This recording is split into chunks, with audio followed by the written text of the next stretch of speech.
지금까지 정부가 국민들께 보고드린 분기별 백신 물량이 제때 도입되지 않은 경우는 없습니다. 그런데 그 경우가 생기고 말았습니다. 정부 모더나 백신 공급 차질로 2차 접종자 일정을 미루고 1차 접종자 늘리기에 집중할 계획입니다. 유학, 출장 등에 지장 생겼다. 당장 개학인데 교육 현장 문제 없냐는 아우성부터 일부 1, 2차 접종 시기가 최대 8주까지 벌어지는 경우까지 지난달 화이자 접종 간격을 3주에서 4주로 늘린 데 이어 또 6주로 이른바 고무줄 접종에 따른 백신 효과 걱정을 더 키운 건 또다시 정부입니다.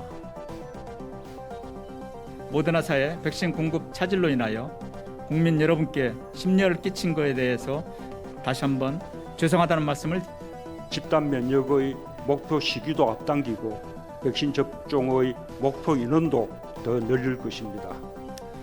같은 날 나온 서로 다른 이야기, 국민은 어리둥절할 수밖에 없었고 이 모더나사 실험실 문제로 차질 빚어졌다는데 그 문제가 무엇인지, 모더나와 같은 방식의 mRNA 백신을 생산하는 화이자는 문제 없는데 왜? 또 다른 불안감을 키우고 있습니다. 2차 접종까지 완료하고 부스트샷 접종은 물론이고 대통령과 여당은 다국적 백신 회사의 공급 물량에 매달리는 상황을 탓했지만 백신 성지국들 한번 보십시오. 국민들을 가스라이팅 하시는 것입니다. 그런데 백신 공급 차질로 접종 간격이 늘어나고 완료 시점이 늦춰진 점만 문제가 아닙니다.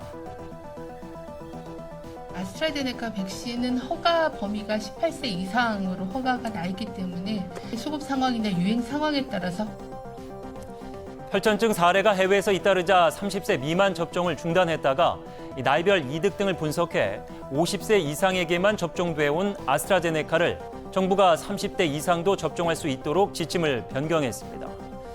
문제가 없다면 나이 낮춰야겠죠. 하지만 백신 수급에 문제 생긴 가운데 나온 데다가 여러 번 관련 정책이 바뀐 만큼 여론이 좋지 않습니다.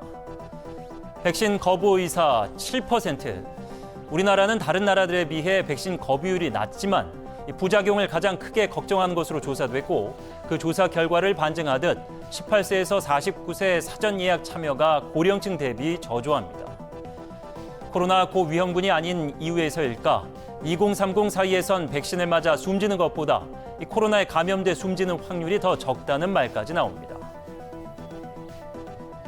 백신을 맞으면 이제 제가 취업 나가는데 걱정도 없고 미래에 이제 꿈도 이룰 수 있을 것 같고 예전 일상으로 마스크 벗는 일상으로 돌아갈 수 있는 바람으로 전 국민이 백신을 맞아서 이제 코로나가 종식되는 것을 기대해 보고요.